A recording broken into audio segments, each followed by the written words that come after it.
Boa noite, irmãos.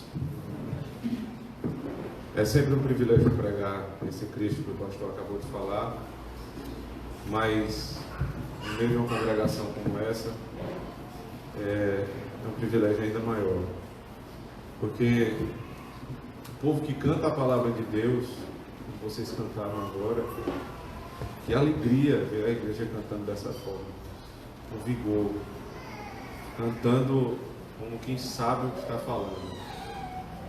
Nós cantamos a palavra, então nós precisamos, nesse momento, cantar com o nosso coração, e os irmãos têm feito isso. E ao longo desse primeiro ano, eu tenho certeza que muitas coisas vocês já aprenderam, o resultado está aí, a igreja crescendo, a igreja não só em número, mas crescendo em amor à palavra do Senhor. Eu quero então saudar todos vocês que congregam aqui na igreja litorânea, aqueles também que não são dessa congregação, mas nos visitam hoje. Sejam sempre muito bem-vindos. É um prazer estar aqui com os irmãos. É um prazer estar com o pastor Broto novamente, que tem sido um ministro fiel da palavra aqui em João Pessoa. Graças a Deus por tudo isso. Queria convidar a igreja do Senhor Jesus Cristo, a abrir a palavra do nosso Deus na segunda carta de Paulo, primeira carta, de Paulo a Timóteo, no capítulo 3, finalzinho do capítulo 3. O capítulo 3 é mais conhecido pelo início, o primeiro bloco, do que pelo segundo bloco. Mas minha intenção hoje é pregar a última parte desse texto, dos versos 14 a 16. Primeira carta de Paulo a Timóteo, versos 14 a 16. Nós vamos tratar hoje sobre a piedade, que é a verdade na prática. Piedade, a verdade na prática. Verso 14 diz assim: Escrevo-te estas coisas, esperando ir ver-te bem depressa.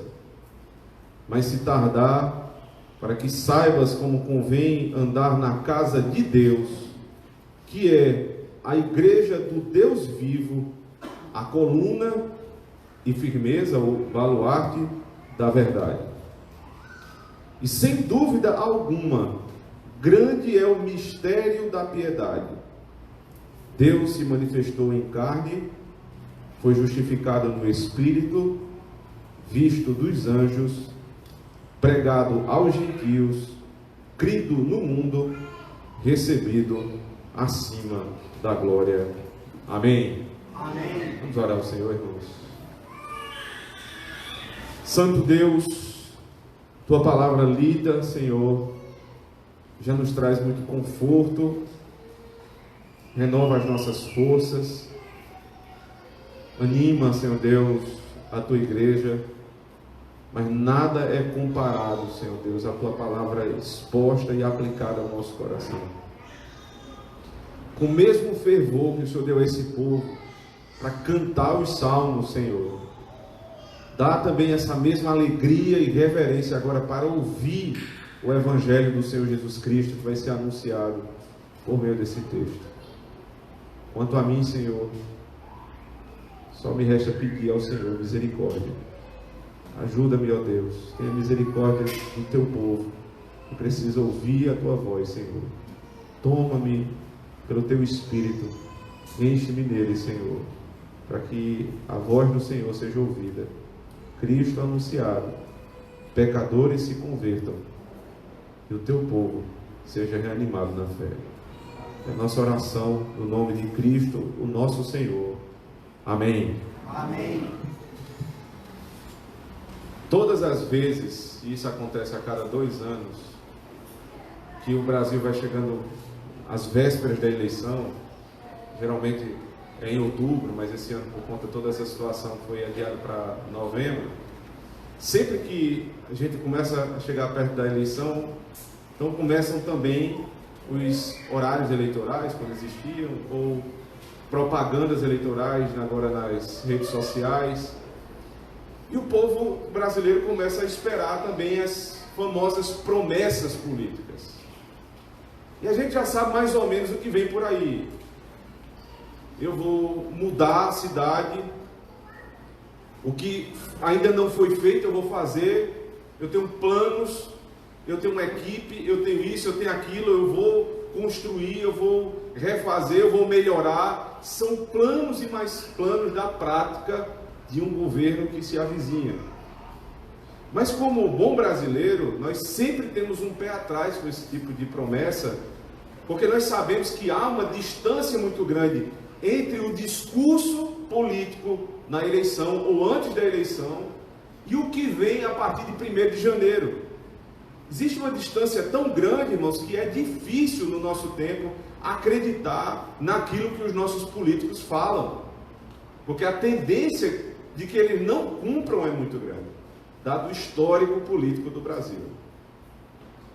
E nós, acertadamente, nós denunciamos esse erro, nós falamos da hipocrisia desses homens que falam uma coisa e fazem outra completamente quando assumem os seus governos.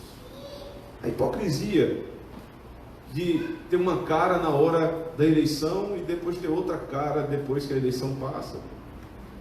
É aquela imagem do político que passa 4 anos morando no seu apartamento de cobertura, na sua casa, num condomínio fechado, e aí a cada 4 anos ele vai visitar a favela. E aí nessa visita ele aperta a mão de todo mundo, ele abraça todo mundo, e aquilo é feito como divulgação de que ele é um homem que está com o povo, que ele vive com o povo, que ele quer o bem do povo, só daqui a 4 anos. Algumas vezes nós vemos as pessoas dizendo: essa é minha hora de ter algum tipo de valor diante dos políticos, porque agora o meu voto tem valor. Depois que passar a eleição, nós não temos mais valor nenhum. Quando a gente começa a pensar assim, irmãos, acertadamente, e nós vemos essa hipocrisia, como isso é odioso, como é próprio de um mundo caído, nós denunciamos o erro, mas às vezes esquecemos, irmãos, da nossa própria hipocrisia. Quando não a cada 4 anos, mas a cada domingo, cantamos ao Senhor e dizemos a Ele o quanto nós estamos comprometidos com a Sua palavra e o que vamos fazer a partir do início dessa semana. Que essa semana vai ser diferente, eu vou me consagrar mais ao meu Deus, eu vou ter um momento de oração com a minha família que eu não tinha, o culto doméstico vai voltar para a minha casa. São promessas e mais promessas, não a cada 4 anos, mas a cada 7 dias, que demonstram uma hipocrisia muito semelhante à do político, o que certamente desagrada ao Senhor, essa distância entre o nosso discurso e a nossa prática. E aí eu quero fazer um adendo rápido, um parêntese, para que não fique nenhuma dúvida, que com isso, com essa comparação, eu não estou tentando chegar à conclusão de que, já que os políticos mentem e nós mentimos também, então estamos todos encerrados na mesma condição e não vale a pena buscar a santidade. Não é isso. Pelo contrário. Porque esse tipo de argumento é muito usado no nosso meio, né? Por exemplo, quando tem uma operação da Polícia Federal, aí uma série de bandidos é presa. Aí vem um filósofo, um comentarista e diz assim: mas o povo brasileiro faz a mesma coisa, porque não respeita uma fila, né? Porque suborna o policial quando é parado na blitz. Espera aí, qual é o ponto que ele está querendo chegar? Ele não está falando isso para dizer que todos devem ser punidos, não. Ele está dizendo, já que a hipocrisia é generalizada, não façamos nada. Isso é comum, isso tem que ser assim mesmo.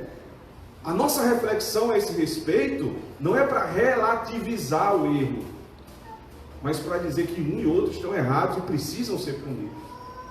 E nós, especialmente como cristãos, que professam a fé genuína, a fé verdadeira, que dizemos que o que está na palavra de Deus é a verdade, mas nós não vivemos na verdade, dizemos algo no domingo e fazemos outra coisa na segunda-feira. Isso é para nos envergonhar. Eu estou falando isso para nos envergonhar, para que nós possamos ter a consciência, irmãos, de que assim como nós não acreditamos muitas vezes mais naquilo que o político diz, o que é que pensa o Senhor? a respeito das nossas promessas de domingo. O que Deus requer de nós é uma vida de discurso e prática que se unam cada vez mais. Diminuir essa distância entre aquilo que eu falo e aquilo que eu faço tem que ser o objetivo da igreja do Senhor. E o nome disso em teologia é piedade. A piedade não é ter pena do outro. Não é isso, piedade. Também não é sair distribuindo cesta básica para todo mundo. Veja que homem piedoso, porque ele não pode ver um pobre que vai ajudar. Piedade não é isso. João Calvino, escrevendo nas Institutas, e aqui um texto do Dr. Gelbi, que ele comenta algumas partes da Instituta, ele diz assim: o conceito que Calvino tinha de piedade está radicado no conhecimento de Deus, e inclui atitudes e ações que são direcionadas à adoração e serviço a Deus.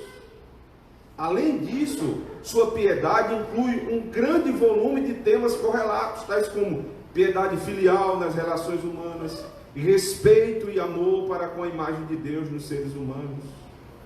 Conhecer quem e o que é Deus, aí ele diz, isso é teologia, é abraçar atitudes corretas para com Ele e fazer o que Ele quer. Então Calvino diz, isso é piedade.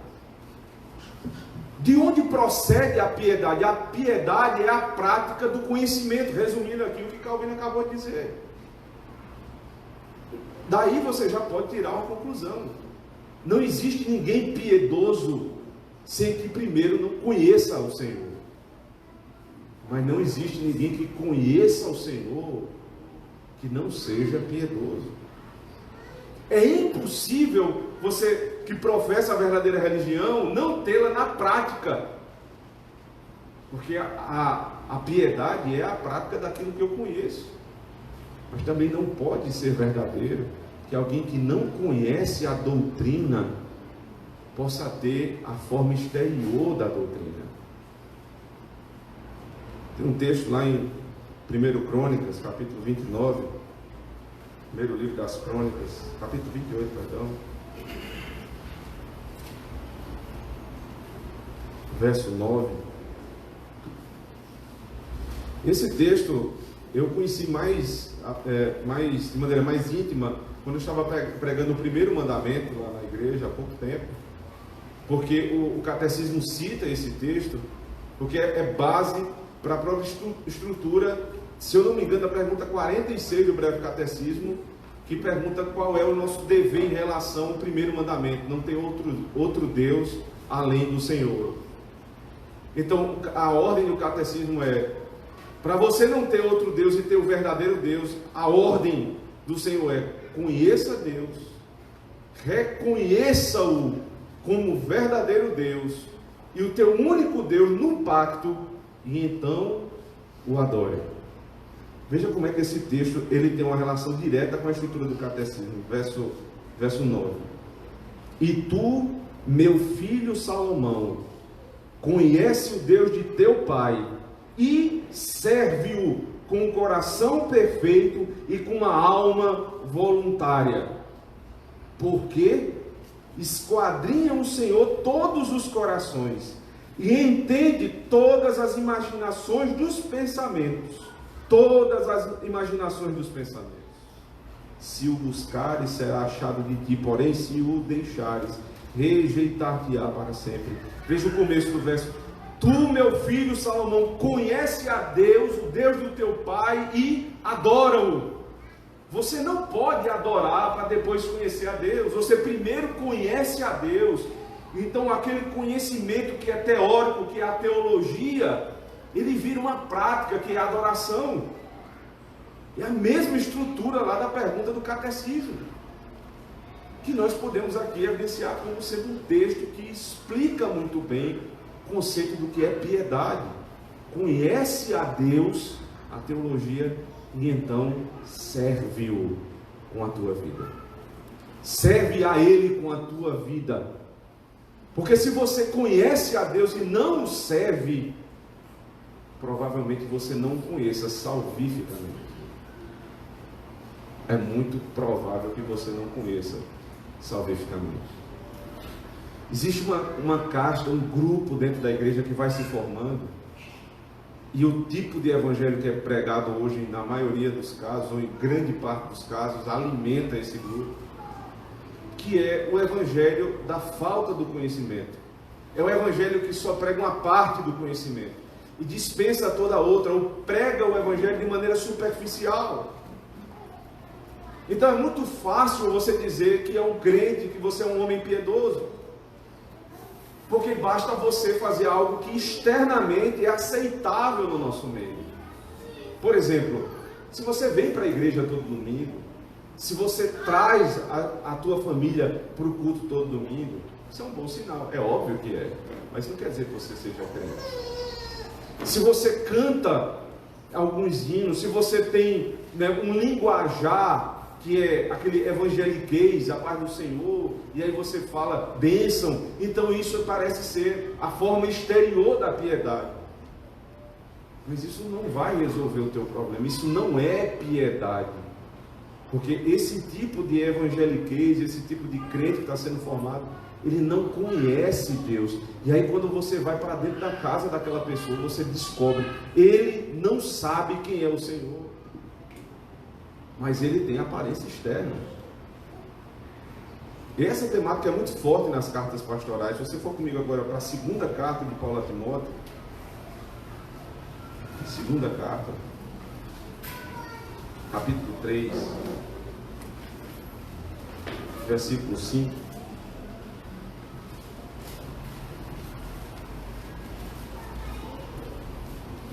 O texto diz assim: tendo, provavelmente na tradução da maioria vai ter, tendo a forma, na minha versão é, tendo aparência de piedade, mas negando a eficácia dela, ou o poder dela, destes afasta-te. O que é que Paulo está dizendo aqui? Existem uns que estão dentro da igreja, muitos que estão todos os domingos na igreja e cantam a palavra e trazem a Bíblia na mão e falam de um modo externo que parece dar impressão de piedade, mas não são piedosos, porque eles têm só a aparência externa, é só a forma da piedade, mas não tem aquilo que é interior. Estava pregando há 2 semanas na igreja do pastor Aldenor Pacífico, lá em Fortaleza, falando sobre culto. E é uma igreja muito, muito reformada, uma igreja bíblica. E eu falava para os irmãos algo a respeito desse trecho aqui da palavra do Senhor, nesse sentido. Ora, nós estamos numa igreja, graças ao Senhor por isso, que preza, que luta, que tem um conselho que a todo instante pensa no que pode ser, né, se fazer para ser mais bíblico em tudo que a gente vai colocar em prática. Então você se beneficia disso, porque você vem para o culto sabendo que o que vai ser pregado é a palavra, o que vai ser cantado é a palavra, o que vai ser orado é a palavra, tudo na palavra. Então a aparência externa está resolvida. Mas será que aquilo que deveria estar por debaixo ou por trás disso tudo é verdade? É só você pode me responder. Se o que você tem é a piedade, que é a teologia aprendida e colocada na prática, ou você só tem a prática externa da piedade? Tendo a aparência de piedade, o que é que eles fazem? Negam o poder. Eles negam o poder que o Evangelho tem, que é o de transformação, porque a vida deles verdadeiramente nunca foi transformada. Algumas atitudes sim, mas eles continuam negando o Evangelho do Senhor Jesus Cristo. Paulo insiste isso com Timóteo. Veja, volta agora para a primeira carta. Perceba quantas vezes ele fala sobre isso. Ou citando a palavra, ou citando o conceito. Capítulo 1 da primeira carta, ele diz, verso 3: como te roguei quando parti para a Macedônia, que ficasses em Éfeso, para advertires alguns que não ensine outra doutrina. Você perceba isso. Ele sempre vai relacionar o erro prático e fundamentar isso no erro teológico, no erro doutrinário. Preste atenção, Timóteo. Por isso que eu te deixei em Éfeso, para advertires alguns que não ensinem uma outra doutrina. Aí ele disse: não se deem a fábulas ou genealogias intermináveis, que mais produzem questões do que a edificação de Deus, que consiste na fé. Assim o faça agora. Ora, o fim do mandamento é o amor de um coração puro e de uma boa consciência e de uma fé não fingida. Não deixe que os lobos entrem para pregar falsa doutrina, porque o que vai acontecer? O vínculo perfeito do amor, que é a doutrina na prática, vai sofrer se isso acontecer. A prática não vai estar suportada pela doutrina. Mais uma vez agora, capítulo 2, que inclusive o pastor leu, verso 1 e 2, admoeste-te, pois, antes de tudo, que se façam súplicas, orações, intercessões e ações de graças por todos os homens, pelos reis e por todos que estão em eminência, para que tenhamos uma vida quieta, sossegada, em toda piedade e honestidade. Ore pelas autoridades, porque eles são o padrão de como se deve servir a Deus.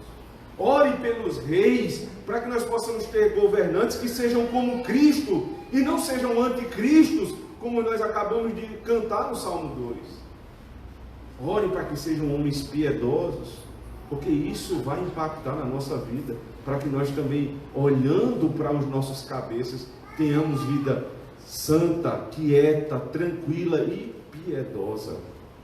A piedade ligada àquilo que eu conheço. Veja, capítulo 3, verso 1. Esta é uma palavra fiel. Se alguém deseja o episcopado, excelente obra deseja. É necessário, pois, que o bispo seja o quê? Irrepreensível. Aí lá na frente ele vai falar, dentre a descrição do que precisa ser um presbítero da igreja, ele diz, apto para o ensino. Veja, ele precisa ser irrepreensível, porque ele vai ensinar. A vida dele prática, a sua própria casa, tem que ser o padrão da igreja, porque ele vai ensinar. Como é que os irmãos vão poder viver na prática da piedade, se aquele que ensina não vive a prática da piedade? Então, primeiro ele olha para um em particular, Timóteo, ensina a igreja de Éfeso, retire os lobos para que não pregue a falsa doutrina, e isso cause contendas à igreja. Ore pelas nossas autoridades, o magistrado civil, os que estão lá fora, para que sejam nossos exemplos. Mas também, Timóteo, preste atenção em relação àqueles que vão ser oficiais da igreja. Eles precisam ser piedosos na sua própria casa, maridos de uma só mulher. Eles precisam ter seus filhos sob disciplina, governar bem a própria casa. Isso é piedade. Para quê? Para que eles possam ensinar na casa do Senhor. Aí você fica pensando, mas depois, pastor, ele fala sobre diáconos. O diácono não ensina. Porque o diácono tem que ser piedoso se ele não ensina. Se esse é o seu ponto. Quem disse que o diácono não ensina? O diácono não prega uma coisa, não ensinar é outra. Vocês todos são ensinados olhando para os nossos oficiais. A nossa vida precisa ser um sermão vivo. A vida daqueles que são oficiais da casa de Deus, eles precisam ter não só a aparência de piedade, mas precisam viver na piedade. É justamente nesse contexto aqui que Paulo vai falar no final sobre o mistério da piedade. Os membros precisam ser piedosos, o governo precisa ser piedoso, os oficiais precisam ser piedosos. E é um tema tão urgente, observe agora, voltando e entrando de fato no texto que nós vamos expor essa noite. Ele diz, verso 14: escrevo-te estas coisas, esperando ir ver-te bem depressa. Que coisas? O que ele acabou de falar. A exortação para a igreja, a exortação para o magistrado civil, a exortação para a liderança. Eu escrevo essas coisas para que eu possa ir bem depressa. Mas, verso 15, se tardar, para que saibais como convém andar na casa de Deus. Qual a perspectiva do apóstolo Paulo? Eu quero muito estar com os irmãos. Mas se eu não puder estar com os irmãos, o Espírito Santo me inspirou para que essa palavra governe a igreja. O que é que Paulo está dizendo aqui? Não sou eu que governo a igreja, não é a minha presença que governa a igreja, mas a palavra que eu trago. O fundamento da verdade que governa a igreja não é o apóstolo Paulo, mas a palavra que o apóstolo Paulo trazia, porque era inspirada pelo Espírito do próprio Deus. Vocês vão aprender a andar mediante a palavra que vocês estão ouvindo. E aí esse verbo andar é muito forte na teologia paulina, né? Se você vê a maioria das cartas do apóstolo Paulo, ele tem primeira etapa da carta, o ensino doutrinário. E a segunda parte é o ensino prático, a teologia na prática, a piedade. Isso fica muito claro na carta aos Romanos, 1 Coríntios, mas especialmente na carta aos Efésios. Porque do capítulo 1 até o capítulo 3 é a explicação da doutrina. Quando você entrar no capítulo 4, ele começa a usar o verbo andar, para que vocês saibam como andar. O que é andar aqui? Se santificar. É a santificação. De onde procede a santificação? Da palavra. Não procede de rudimentos humanos, procede da palavra. Ele diz como convém andar na casa de Deus. Ele deixa muito claro, de quem é essa casa? Ele está se referindo à igreja.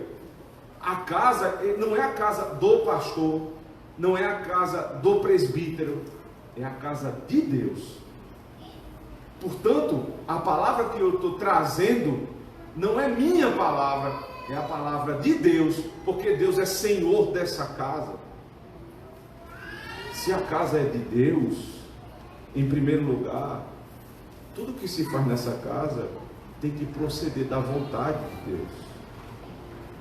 Ou seja, tudo que se faz aqui, irmãos, não pode ser a preferência de um pastor ou de outro pastor. A gente tem visto tanto isso. Porque antes na igreja era pastor fulano e tal, aí era assim a igreja. Aí agora chegou o pastor fulano e tal, aí mudou completamente. Mas peraí, não é a mesma lei, não é a mesma palavra, por que está mudando tanto? Porque tem alguma coisa em relação aos pastores que não está indo muito bem. Porque se retirou o padrão da doutrina. Quando se retira o padrão da doutrina, que é uma só doutrina para todas as igrejas, então se muda a prática. A liturgia não é mudada porque o pastor quer simplesmente, é porque a teologia que ele carrega o faz mudar. É o conhecimento que leva à prática. E esse mesmo conhecimento impacta diretamente na sua vida. Daí a importância dos pais, dos chefes de família, escolherem muito bem, zelarem muito bem pela igreja a qual eles vão se reunir em santa adoração. O que é que vão ensinar para os meus filhos? O que é que vai ensinar para minha esposa? O que é que vai me ensinar? Por quê? Porque o ensino do domingo vai impactar na minha vida. Porque é o conhecimento que gera prática. Você quer ver como isso é extremamente ordinário? É do nosso cotidiano ver isso. Pare para conversar com seus irmãos crentes de igrejas que não têm uma pregação mais profunda. Veja o que é que eles vão falar a vocês sobre criação de filhos, sobre relacionamento homem e mulher, namoro. Veja o que é que eles vão me dizer. Muito provavelmente, na maioria esmagadora dos casos, o que eles vão te responder é o que uma pessoa do mundo que tem um pouco mais de moral responderia. É muito semelhante, talvez com pitadas ou versículos bíblicos, mas é exatamente a mesma coisa. Porque o que eles pensam, a teologia que eles carregam, já que não foram apresentados uma teologia firme, segura, vai impactar diretamente na casa deles. Se você é pai de família, chefe de família, se você tem pessoas que dependem de você, se você não tem ninguém que depende de você, mas a tua alma precisa desse tipo de discernimento, cuide com o lugar onde você vai ouvir, porque essa casa é a casa de Deus. Ele segue dizendo: a igreja do Deus vivo, a coluna e o baluarte, aqui firmeza da verdade. Aqui, antes de a gente explicar o que é coluna e baluarte, ou coluna e verdade, a gente precisa desfazer aqui um erro do catolicismo romano. Porque textos como esses são evidenciados dentro da teologia romana para dizer que a igreja produziu a Bíblia. Isso não é verdade. Não foi a igreja que produziu a Bíblia. Veja a consequência de dizer isso. Porque se foi a igreja que produziu a Bíblia, quem vai dizer que a igreja não tem autoridade para mudar? Você percebe? Se a verdade parte da igreja de origem e depois vai para a prática ou para a escritura, a igreja continua tendo poder para mudar. É por isso que eles creem no dogma, né, da infalibilidade papal. O Papa falando ex cátedra é infalível, ou seja, quando ele fala sobre doutrina, ele não falha. Mas quantas vezes você já viu o Papa pedindo desculpa? Não são muitas, né? Mas algumas vezes já aconteceu. Eles falam sobre a Virgem Maria como se ela tivesse algum poder para ouvir a oração, para receber a oração, interceder pelo intercessor, para que chegue em Deus. De onde eles tiraram isso? Não tem base bíblica, mas não precisa. Por quê? Porque a igreja, para eles, foi a origem da verdade. Mas você olha para esse texto e você diz assim: não é isso que o texto está falando. A igreja não é a origem da verdade. A casa de Deus, o evangelho de Deus, que está sendo anunciado para que o povo saiba comandar, tudo procede de Deus. O que é a igreja então? Ela é coluna, né, um pilar, literalmente a palavra, e baluarte, que é uma espécie de fundamento que se coloca como proteção militar à frente de um determinado lugar que você quer guardar. Então ela sustenta a verdade, ela protege a verdade. Ela não é a verdade. A igreja não é a verdade em si. Ela é propagadora da verdade. Ela prega a verdade. Nosso trabalho como igreja do Senhor Jesus Cristo é anunciar a verdade que foi revelada. Não é dizer, né, segundo o entendimento de cada um, o que se deve ou o que se não deve fazer. Não é assim que funciona. Daí a gente precisa entender qual é o poder da igreja. O poder da igreja é meramente declaratório.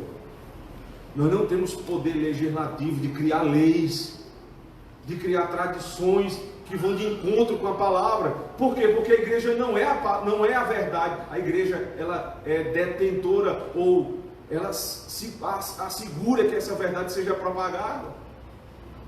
Cristo disse no Evangelho de João: eu sou o caminho, a verdade e a vida. Como é que eu vou conhecer essa verdade? Abra comigo, por favor, o Evangelho de João, capítulo 1. João, capítulo 1.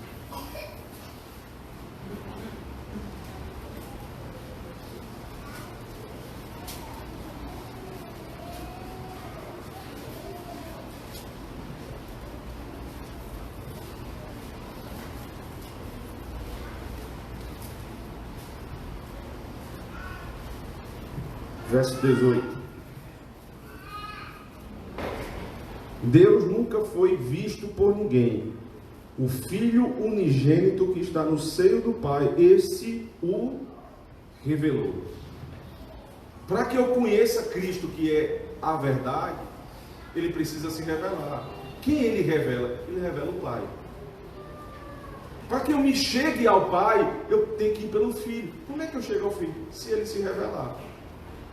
E a palavra aqui, revelar, é exatamente aquela palavra que a gente conhece em teologia, é exegese. Ou seja, Cristo, o que é que Ele é? Ele é exegese do Pai. Ele quem explica o Pai. Ele é a verdade, Ele explica a verdade. Como é que eu vou conhecer a verdade? Em Cristo. Onde é que Cristo está revelado? Na palavra. Qual é o trabalho da igreja? Pegar a palavra, explicar e aplicar. Esse é o trabalho da igreja por meio dos seus ministros.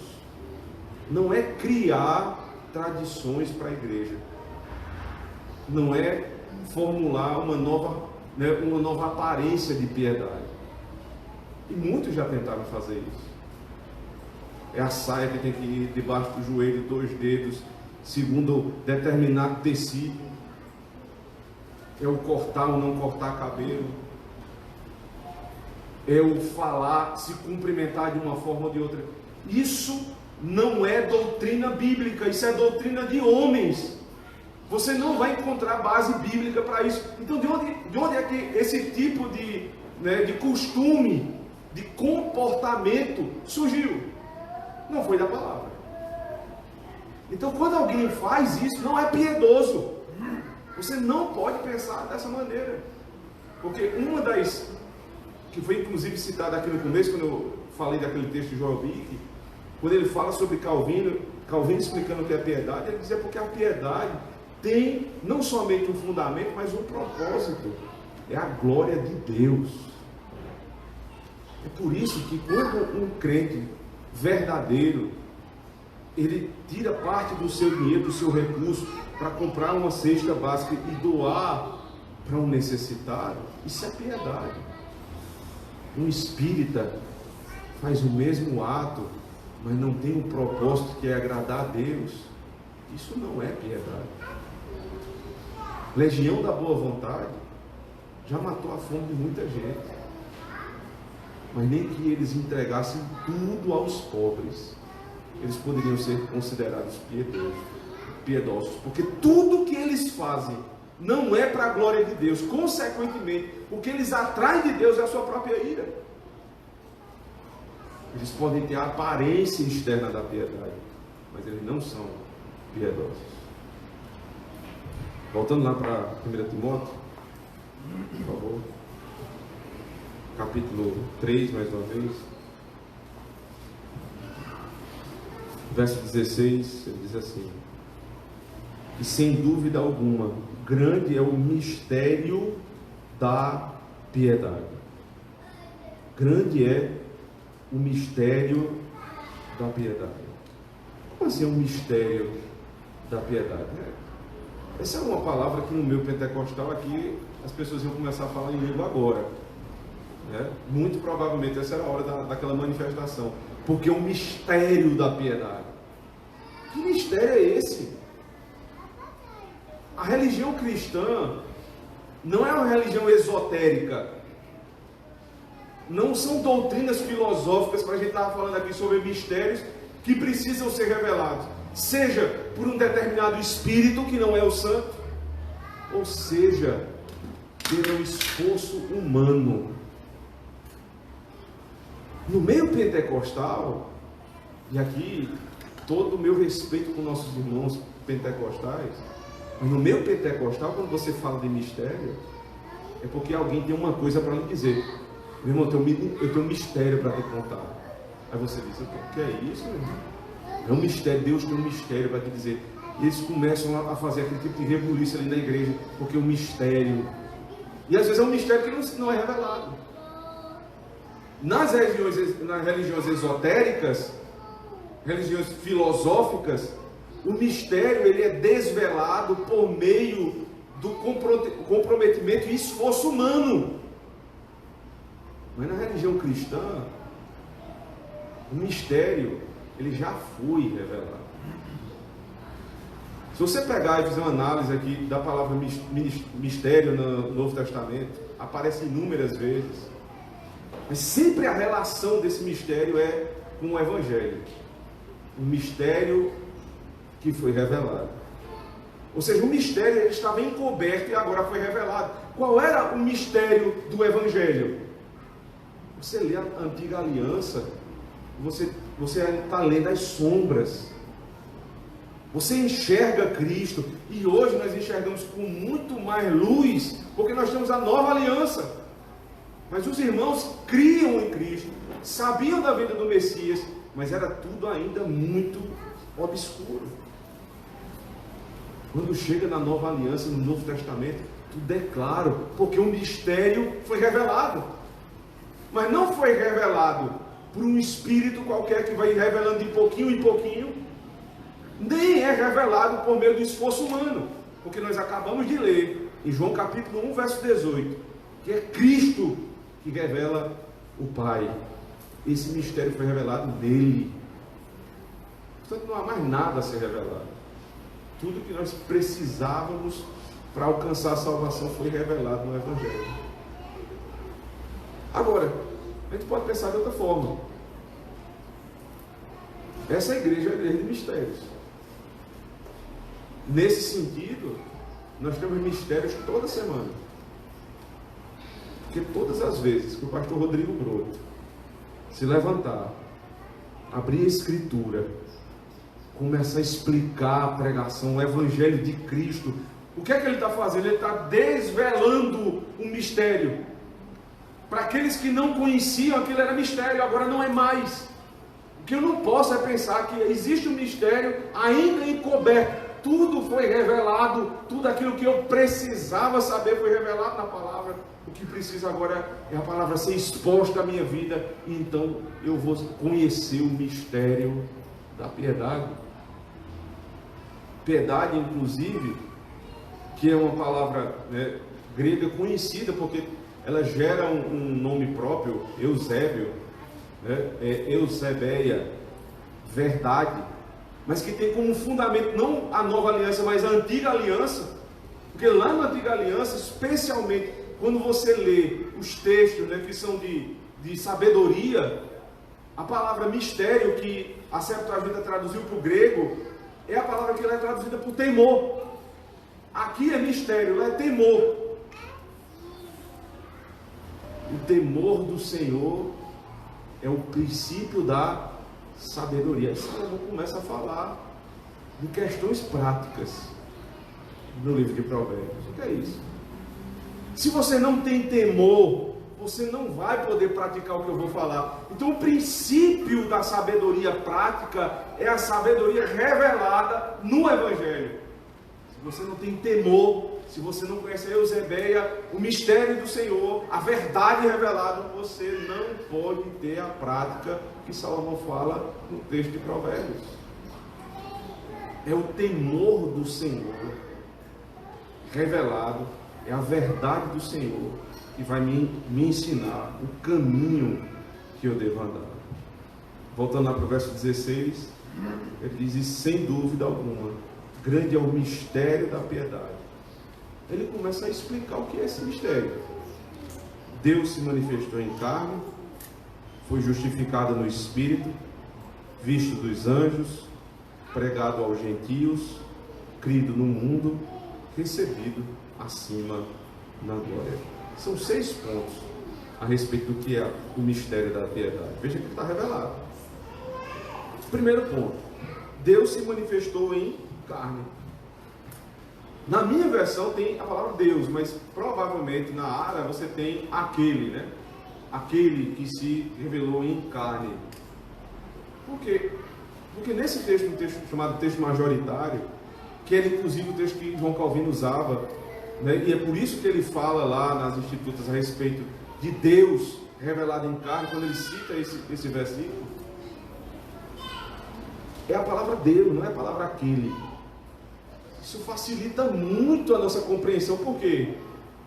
Porque essa compreensão é exata. Quem é aquele que se revelou em carne? Deus. O que é que Paulo está dizendo aqui? Cristo é Deus. Aquele que nega que Deus se encarnou nunca pode ser piedoso. Esse é o primeiro ponto. O primeiro ponto não é você sair distribuindo cesta básica, fazendo ação social, fazendo isso aqui. Não é virar ativista social. O primeiro ponto é não negar essa verdade. Cristo, Deus, veio em carne. Segundo, foi justificado no Espírito. E aqui eu preciso apontar outro problema da tradução Revista Atualizada, porque na maioria dos casos vai estar Espírito com E minúsculo. Isso é um erro, porque não é o Espírito humano. O Espírito de Deus, ele foi justificado no Espírito de Deus, porque o que ele está tratando aqui é que o mistério da piedade é trinitariano. Deus se revelou em carne, justificado no Espírito, visto dos anjos, pregado aos gentios, crido no mundo, recebido em glória. Quem recebeu ele na glória? Deus. Deus Pai, Filho e Espírito Santo. Sabe qual é o mistério da piedade? O Evangelho trinitariano. Quem nega isso aqui, quem nega a Trindade, não pode ser tido por piedoso, não pode ser considerado cristão. É o mínimo da fé. Então ele é justificado no Espírito Santo, visto dos anjos, ou seja, os anjos contemplaram a obra dele, tanto obra de humilhação quanto obra de glorificação. Viram ele entrando no céu, porque aqui a ideia não é cronológica, não é sequência cronológica do que está acontecendo, mas é sequência teológica. Ele foi visto dos anjos, pregado aos gentios. Quem poderia imaginar isso? Isso é uma demonstração de poder do Evangelho. Porque quando ele estava encoberto ainda, os judeus achavam que os gentios não iriam ouvir e receber como receberam. Eles sabiam que eles iam ouvir, mas receber dessa maneira, ele foi recebido pelos gentios, diz aqui, crido no mundo. Como é que esse mundo que nós habitamos, caído como ele é, recebe esse Evangelho? É porque ele é a verdade. Ele retira o engano. E aí no final o texto diz, recebido acima na glória, ou em glória. É óbvio que esse recebido em glória deveria ter vindo um pouco antes, porque ele foi pregado aos gentios depois. Mas aí, como eu falei, não é ideia cronológica, mas é para deixar claro que esse estado não vai mudar. Por isso que Paulo deixou o recebido em glória no final, porque é o estado permanente dessa obra. Ele se encarnou, ele foi revelado aos gentios, foi crido no mundo, foi recebido em glória, ou seja, a obra dele cessou, acabou completamente. Quem recebe essa verdade, quem conhece essa verdade, reconhece esse Evangelho no coração, deve viver uma vida piedosa. Quem não reconhece essas verdades e pretende ter uma vida piedosa é um hipócrita. É muito capaz, é muito provável que você, como crente sincero, tente colocar isso em prática e viver uma vida piedosa, e o que você vai levar, o nome que você vai levar é de hipócrita. Mas eu quero lhe dizer, se você tem uma vida verdadeiramente piedosa, crendo nessas verdades, não precisa se preocupar. Você não é hipócrita. Deixem chamar o que quiserem. Não é só hipócrita, né? É puritano, é neopuritano, é fariseu. O que é o fariseu? O fariseu é que é o hipócrita. Foi isso que Cristo disse lá em Mateus capítulo 5. Se a vossa justiça não exceder em muito a dos fariseus, porque eles tinham a justiça, mas era somente a aparência externa da justiça, não tinha nada fundamentando aquilo ali.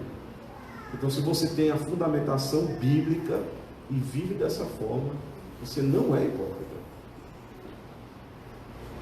Mas se por outro lado você tenta viver segundo essa doutrina, só externamente, eu preciso lhe dizer, você é muito pior do que os políticos que vão começar a sua campanha daqui a pouco. Os políticos estão mentindo para nós que é errado, e que, de certa maneira, é uma mentira contra o Senhor.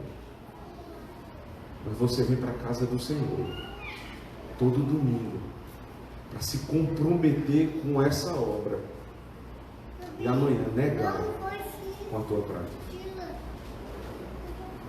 Pense bem nisso. Pense bem nisso. Os políticos que vão prometer e não vão fazer, um dia se verão com Deus. Mas quando eu falo demais, prometo demais e não busco essa vida santa, eu estou em maus lençóis com o Senhor. Porque não são duas coisas que se dividam, teologia e piedade. Não, não é assim. Você lembra, por exemplo, da carta aos Filipenses, capítulo 2, Paulo diz: desenvolvei a vossa salvação. É uma ordem. Aí ele diz logo em seguida: mas é só se o Senhor fizer isso.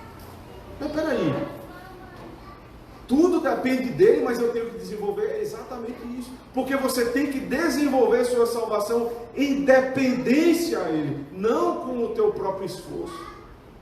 Porque se for pelo teu esforço, já não é pelo Evangelho.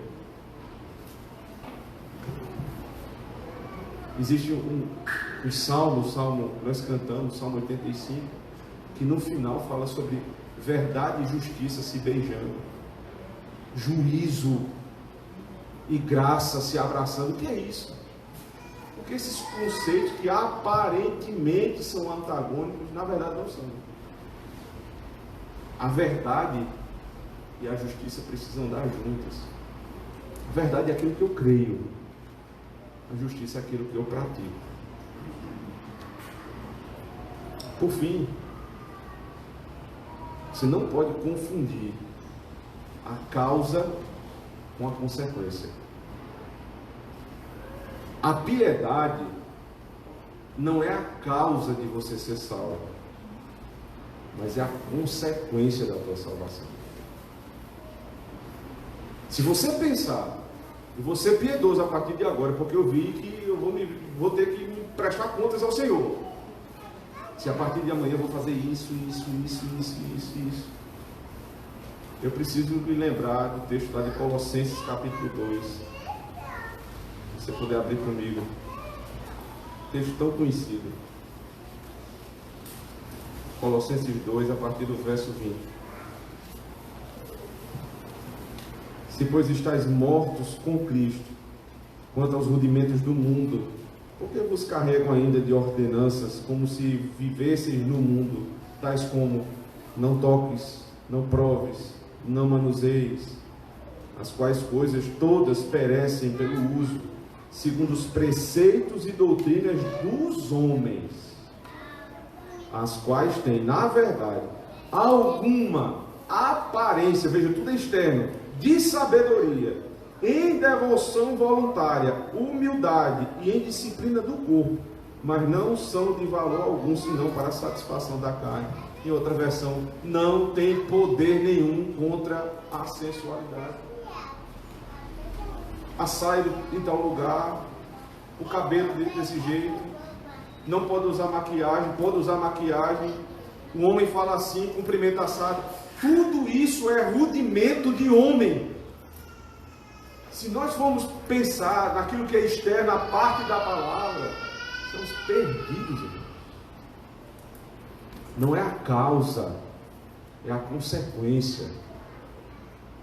Você não vai ser piedoso para então ser salvo, mas você é salvo para ser piedoso. Efésios capítulo 1, verso 3. Benditos o Deus e Pai de nosso Senhor Jesus Cristo, nos tenhas abençoado por toda sorte de bênçãos nas regiões celestiais em Cristo, que nos predestinou para quê? Para sermos santos e irrepreensíveis. Você não é santo e irrepreensível para poder ser predestinado, mas é o contrário. É o contrário.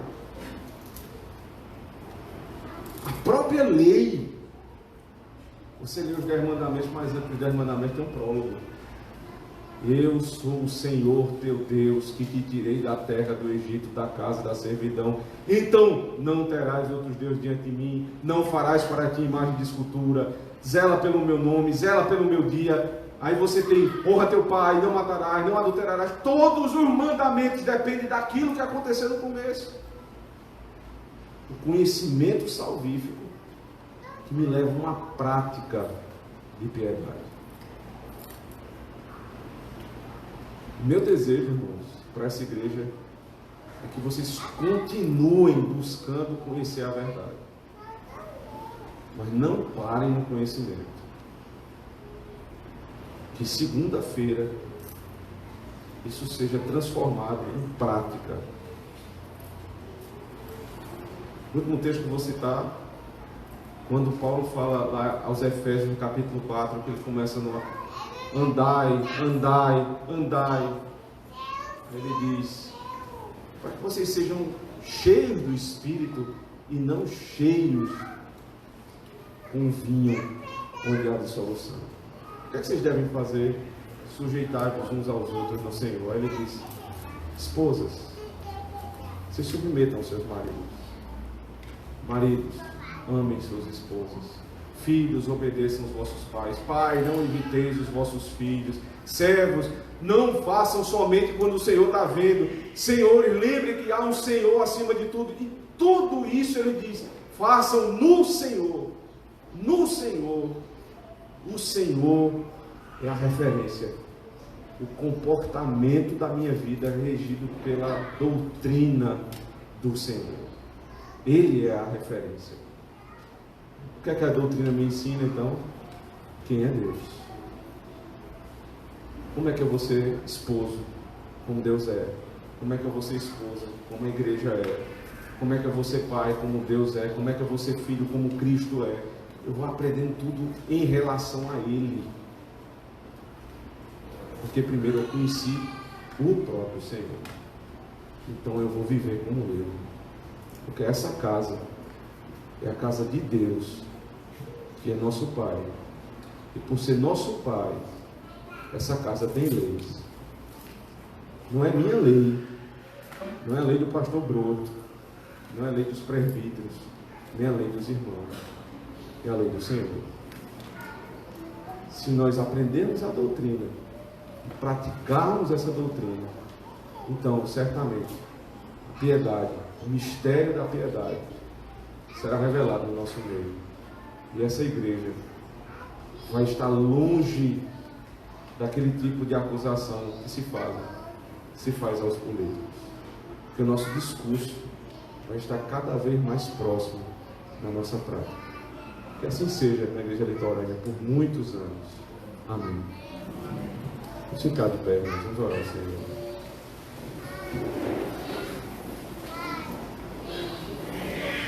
Santíssimo Deus, o Senhor é conhecido porque tudo aquilo que o Senhor fala, o Senhor faz. O Senhor disse, haja luz, houve luz. O Senhor falou, façam-se separação entre luz e trevas, águas e porção seca. Tudo se fez conforme a tua palavra.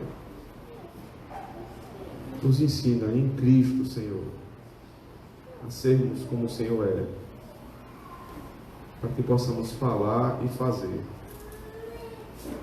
Mas o Senhor sabe das nossas limitações. O Senhor conhece a natureza pecaminosa que ainda carregamos conosco, Senhor. E até aquelas que são limitações exteriores às nossas possibilidades. Por isso muitas vezes falamos e não conseguimos, porque não está no nosso poder. Mas o Senhor, que tem todo o poder para chamar à existência as coisas que não existem, Senhor, nos ajude a ter uma vida piedosa, coerente, Senhor Deus, entre discurso e prática. Abençoe essa congregação, abençoe essa igreja, Senhor. Abençoe cada pai de família, abençoe cada mulher de Deus, cada filho da aliança, abençoe o pastor Rodrigo Broto, os presbíteros e a mim mesmo, Senhor, para que nós possamos ter uma vida verdadeiramente piedosa, Senhor. Para que quando o teu povo se reúna, não seja uma reunião de engano, mas que a aparência externa seja fruto do nosso conhecimento prático de segunda ao sábado. E assim o Senhor vai ser glorificado a cada dia do Senhor nessa igreja. Tenha misericórdia de nós, Senhor. Amém. Amém.